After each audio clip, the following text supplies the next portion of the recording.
Am I audible to you?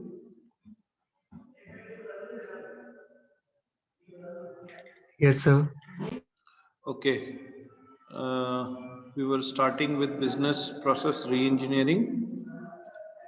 So, so what was business process reengineering? Let me come again. It was a network disturbance.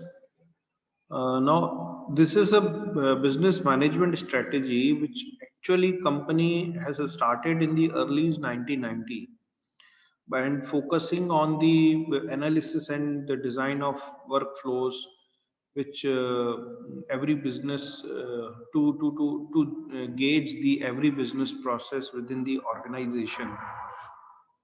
Okay, and it was basically an aim of an organization to to fundamentally rethink how actually they are performing or how they are doing their work to increasing or improving the customer service in the in the scenario of you know high operational cost and how you have to cut your operation cost and become the world class competitor, because the main thing is to bring the cost at the lower level and make up the quality at the higher level. So this is the biggest challenge for every kind of industry in market. And early in the mid 1990s, there were 60% of the Fortune 500 companies. They were claiming either they have initiated re-engineering efforts or they have the plans to do or to follow the same. I'm talking about in the middle of 1990s. Back in the 1990s, they have adopted this re-engineering efforts, or some were about to that time about to adopt. So this business process reengineering is biggest management tools which normally uh, companies used to adopt when they feel uh, like they are aside of the market share, or they are moving towards the bottom level. So they are implementing that, and sometimes the company is growing in a good pace also. So just to gain the top positions, people used to apply this kind of re-engineering also, because every time when we apply this kind of re-engineering, we definitely will get 2 to 3% cost cut at every check. So on the frequently basis, also yearly basis, or 2 year, 3 year basis, or the project basis, companies used to apply this kind of business process reengineering. Now, basically, why this company seek to apply the same, because the company seeks to help for them itself, for them themselves only, to radically restructure their organization by focusing on the ground basic design of the business process. Uh, Everyone having their basic business processes, and that process need to be rechecked whether if something is going in the either effort wise or cost wise or material wise on the uneconomical end. So points need to be checked. Now in the 1990, according to Davenport, who was an author who has studied this business process, who said business process is a set of logically related tasks performed to achieve a definite defined business outcome. Yes. Now every time when you apply this business process reengineering, you must have some defined business outcome, and by keeping that defined business outcome, you need to check all the related business process and this focusing on the basic ground design of workflow and the business process both. So a business process, this re-engineering needs to be emphasized on the kind of a holistic focus, pure focus rather I should say, on business objectives and how process related to them, as I told you earlier, need to be checked at each and every point, and encourage a full scale recreation of the process. Up and down everything need to be cross checked rather than doing iterative optimization of many of the process individually or collectively. Instead of that, do it once throughout. Okay, so this way it happened. Yeah, it is performed. Okay. Now, this business process re-engineering is also known as sometimes business process redesign, and this business transformation, this is also known as business transformation or business process change management. Now, how it is indulged into business change management? Because the first of all, let us understand what is the change management.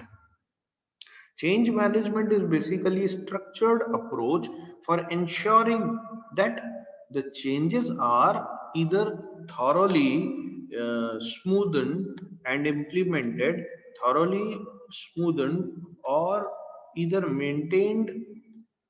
implemented, and then the last benefits of the change are achieved or not. So this is a structural approach which thoroughly and smoothly implementation the benefits of the uh, benefits achieved or not. So the focus is on the wider impact of change. जितना ज्यादा focus हम हमारा maximum benefit के लिए होगा उतना हमारे लिए इम्प्लीमेंटेशन आसान है. Now let us understand what are the theories which have been applied for this. Theories to be applied. Now theories about this organization is to draw on many disciplines from psychology to behavioral science, from engineering to system thinking. Many disciplines one need to dig out to understand the management change, yeah, change of management. So the underlying principle is that change does not happen in isolation. It impacts the whole organization around it, and all people they will be definitely touched by it. So, in order to manage it successfully, for one, it is necessary to attain the wider impacts of the changes. Also, one has to consider the impacts of the change. What is tangible here?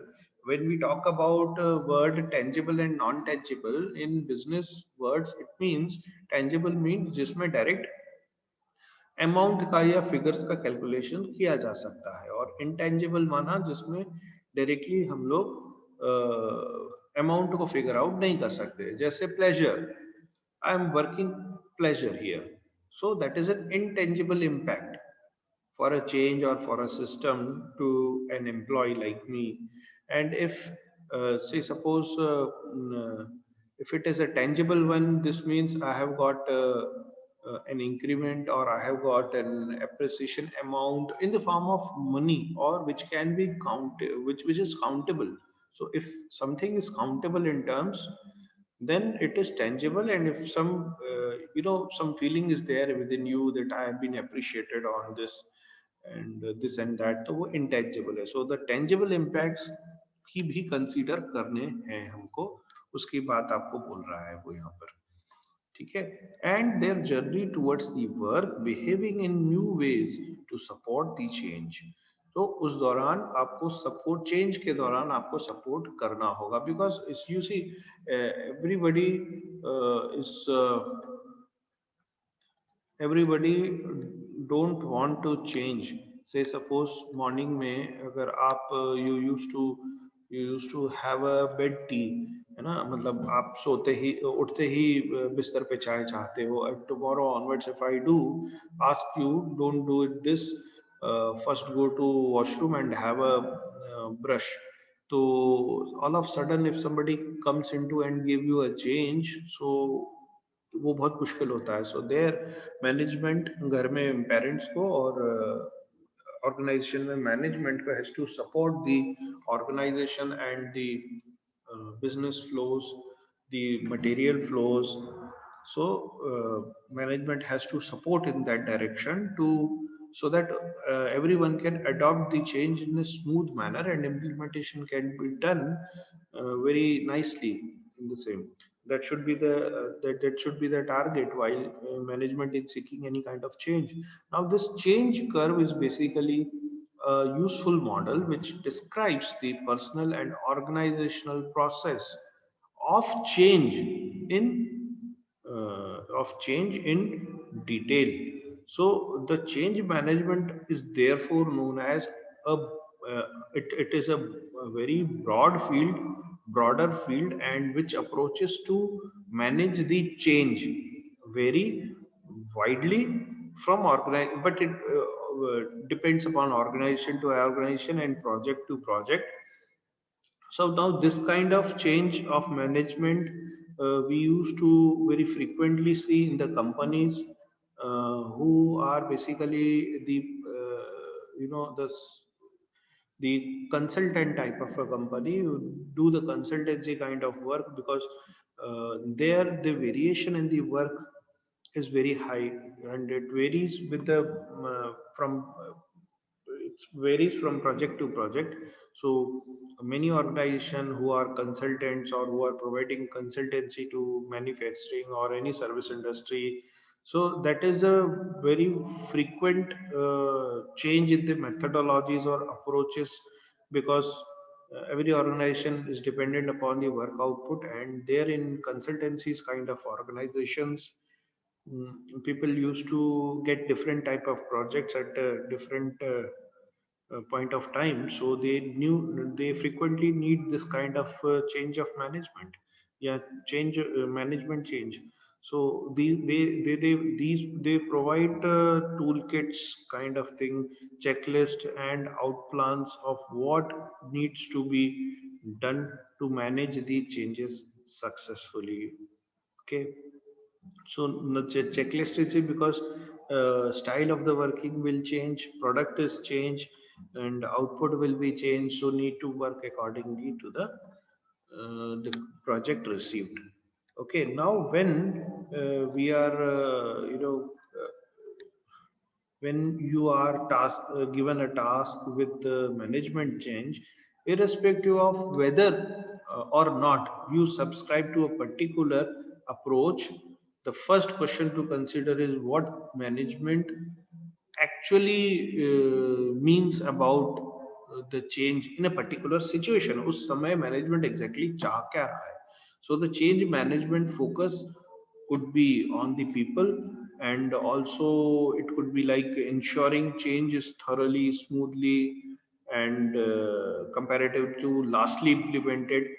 And sometimes it is like to know what that means exactly in your situation.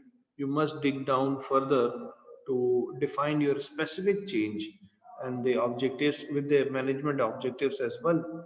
It may happen like some bullet I have covered here, like to know the exact meaning in a particular situation. One need to see these kind of changes. These are bulleted here. These are bulleted here. Now, just a minute. These are bulleted here. First one is a sponsorship. Now what is a sponsorship? uh, for the this sponsorship is, this is it can be there is an active sponsorship for a change at senior executive level within the organization on engaging this sponsorship to achieve the desired result. Sometimes one may give you kind of a increment or kind of a achievement, this thing, कुछ amount दे दिया आपको, कोई gift दे दिया, कोई tour दे दिया, कुछ relax कर दिया. So फ्री ब्रेन जो रहता है, जो 2-3 दिन छुट्टी या 10 दिन छुट्टी करके आता है, तो वो चेंज को अडॉप्ट करना उसके लिए आसान होता है. Now again another point is buy-in. Gaining buy-in for the change from those involved and effective directly or indirectly. Now the buy-in is like, again, it will definitely, if you need to bring those changes into it, first of all you need to understand who were directly involved and who were not directly involved. So that is there. Now exactly what is involvement? Involvement, that the right people in the design and implementation of change to make sure the right people changes are made. Now what exactly involvement talks about? Involvement talks about, in the previous point buy-in, we understood and segregated the people who are directly involved and directly in or indirectly involved. So yeah, here in next point, involvement means whether what we have taken the direct involvement person, so the right person has to be in the designing of this thing, designing and implementation of the changes, so that we can ensure that right changes have made in a proper direction which we were expecting before starting the same. Now what would be the impact? Next point, what would be the impact? Now impact will be, we have to assess and address how the changes are going to, affect the people around us. Now then comes the communication. Now communication, everybody, telling everyone who gets affected about the changes. So we need to communicate that you are being affected due to these changes, and mentally ask them to be ready for the same. Now after communication, as I told you, readiness is very much required, because mentally you need to adapt the changes. That is much required. If it comes before coming it to physical, mental adaptation is very much required. If mentally you are able to adapt the same, then physically I don't think there won't be any problem for a change also. So this will be doing by ensuring that right informations, right training, right kind of guidance, right kind of cooperation, right kind of help. So these kind of things will come up with this. Okay, then we'll go for HR planning, placement, and training. So this is the last topic of our today's lecture. So, what is the HR planning, placement, and training? We all know a big work of any organization is to recruit and select people for a particular task, and that is done by HR department. This fulfills by, rather, I should say, by HR department. Now, what is recruitment and selection is all about? Recruitment and selection is to attract the best stuff or workers available in the market. So, for this lengthy activity, what one needs to do, I mean, HR personnel needs to do, is to struggle through wages and salaries. Then it has to struggle with industrial relations. Then that HR department has to struggle again with the training programs. Then has to be struggle with health and safety of the people. Then again to struggle with redundancy and dismissal. So these are the certain points which recruitment and selection or simply HR team has to struggle throughout. So first one is wages and salaries. How it should be, how these points to be designed for a person who are working for us, and we know we have what we have picked is the best one. What we have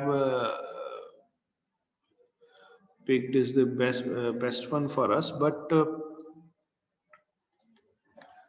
how to maintain them so that they can retain and can perform in a better way, in a better manner, is to, first of all, they must to, in terms of wages and salary, one must know it should be enough to motivate or attract the workers. If somebody is already working with us for last 5 years or last 10 years, then they should be motivated on the wages and salary part, and it has to attract more and more whosoever is wants to get into, or whosoever is outside the company, if they are looking for a job. So our salaries and wages should attract them in that sense.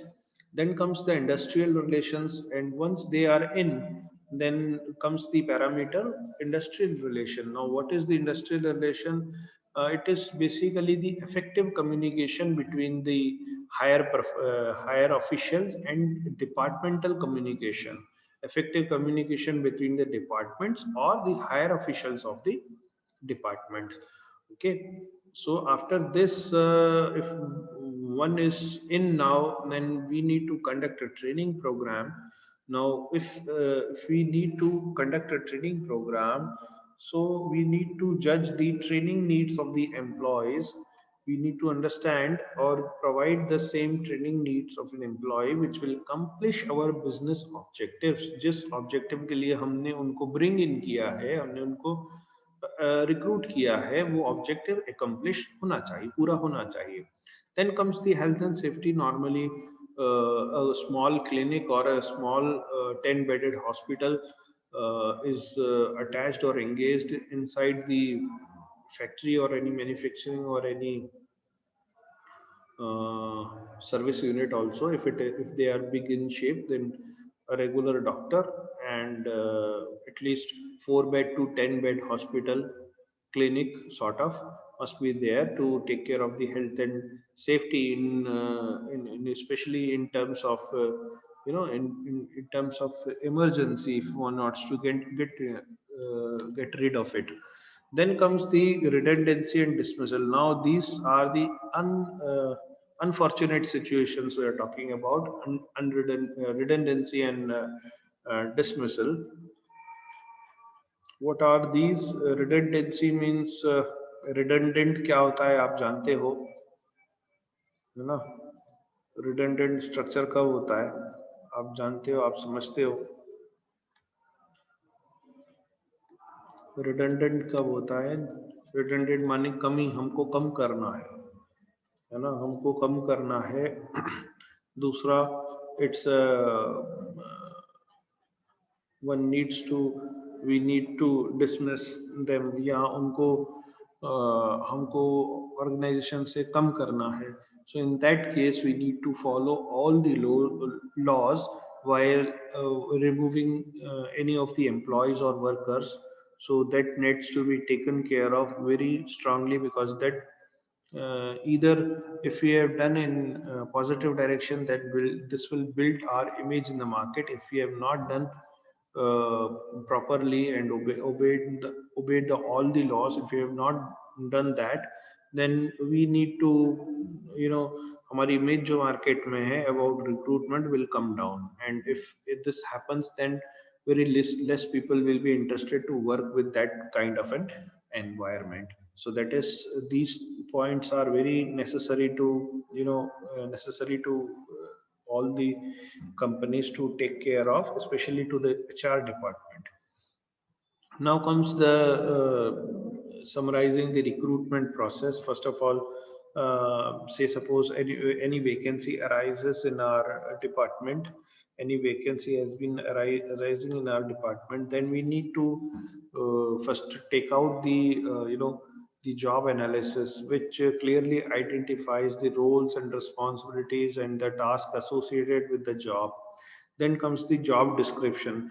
Now we need to, what job was all about, that is written in the job analysis. Now job description, what exactly that person has to perform, so that or जिसके लिए वो responsible होगा, जिसके लिए उसको responsibility मिलने वाली है, that has to be clear under job description manner. और उनको कौन कौन से काम मिलेंगे, कौन कौन सी रिस्पॉन्सिबिलिटीज होंगी, एंड हाउ टू एग्जैक्टली जिस पोस्ट के लिए उन्होंने अप्लाई किया है. Then comes the job specification. Now the job specification involves the qualification, expertise, experience, what we call of a candidate to be expected. या टू बी एक्सपेक्टेड या accepted, हम कौन सा कैंडिडेट करेंगे और एक्सपेक्ट कर रहे हैं उनकी क्या क्या क्वालिफिकेशंस होनी चाहिए, वो होनी चाहिए। जॉब स्पेसिफिकेशन, जैसे अपन कंप्यूटर की स्पेसिफिकेशन देखते हैं कि भैया मेरे को तो 1 TB चाहिए, उससे नीचे चाहिए नहीं, so that is the specification. Similarly HR people, what specifications they are dealing with qualification, expertise, skill, experience, training, क्या कहाँ काम किया, किस मशीन पे किया, वो सब they are interested in. Then if this things have been matched, then candidate has to apply through the application form, and if they are shortlisted, then best candidate has to be retained or remained for a selection. Then comes the interview part with the candidates, and obviously one has to choose this most suitable one out of these, and hence the vacancy is filled now. So these were the process of the I've summarized the process of the recruitment to you. So what we have targeted for today's lecture is over. If you have any doubt, you can ask me now.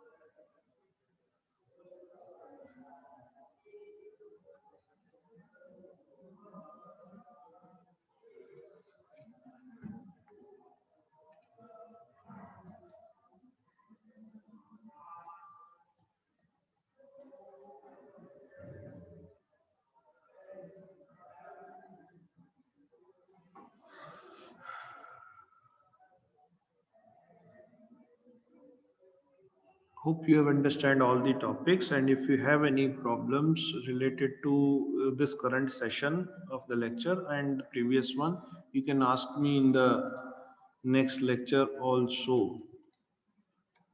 Okay, here comes the thank you from Rishabh Gupta. Thank you, dear.